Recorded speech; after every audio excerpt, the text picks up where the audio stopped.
আসসালামু আলাইকুম ভিউয়ার্স, বাহার অ্যাগ্রো 71 এর পক্ষ থেকে আপনাদের সকলকে শুভেচ্ছা জানাচ্ছি। দেখতে পাচ্ছেন ইতিমধ্যে খাবারের বস্তা অর্থাৎ খাবারের ব্যাগ এসে পড়েছে আমাদের ব্যাচে। আর আমাদের এই পোলট্রির ব্যাচটি শুরু হবে হলো, এটি হলো 3 নাম্বার ব্যাচ। আর কিছুক্ষণ পূর্বে একটা লোড এখানে আনলোড হয়, গাড়িটি উঠে গেছে আগে, এখন দেখা লাভ নাই। তোর আগে ভালো করে তো কিছুক্ষণ পূর্বে এখানে আনলোড করে চলে যায় গাড়িটি। অতঃপর আমরা একটি লেবার দিয়ে এপার থেকে, যেহেতু এখানে একটি ছোটোখাটো একটা খাল অবশিষ্ট আছে, খাল নদী ধলেশ্বরী নদী থেকে আসছে, সেই খালটা পার করে আমরা খামারে এখন নিচ্ছি লেবার দিয়ে।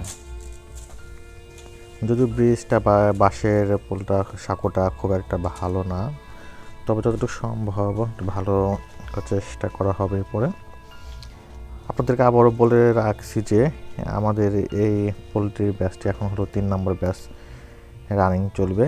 আর বাচ্চা এসে পড়বে হয়তো আজকে শেষ রাত্রে বা আজকে রাত্রে বাচ্চা আসবে।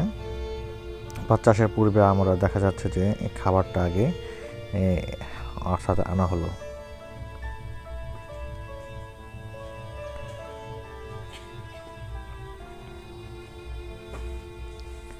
তো আপনারা যারা আমার এই ভিডিওর সাথে আসছেন তারা অবশ্যই আমার সাথে থাকবেন প্রতিনিয়ত আপডেট পাওয়ার জন্য।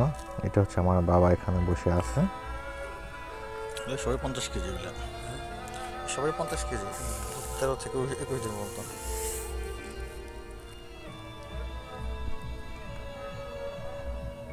দেখা যাচ্ছে যেখানে হলো আমরা অর্ধেক পরিমাণ, অর্থাৎ একটা মাসে বা একটা শীতে যে পরিমাণ খাবার লাগে তার অর্ধেক পরিমাণ খাবারটা এখন আনা হয়েছে। বাকিটা দেখা যাচ্ছে যে এগুলো শেষ হলে আবার আনা হবে।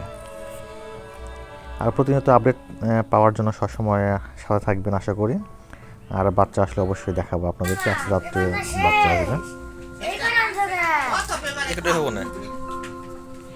বেশি লাগে না। দেখতে পাচ্ছেন এখানে আমরা খামারের ভিতরে এক পাশে লোড করে রেখেছি, আর এখানে 2টা হোবার দেওয়া হয়েছে, অর্থাৎ এখানে বোর্ডিং করা হবে বাচ্চাগুলোকে। কাজে পূর্ব থেকে একটা প্রস্তুত করে রাখতে হয়।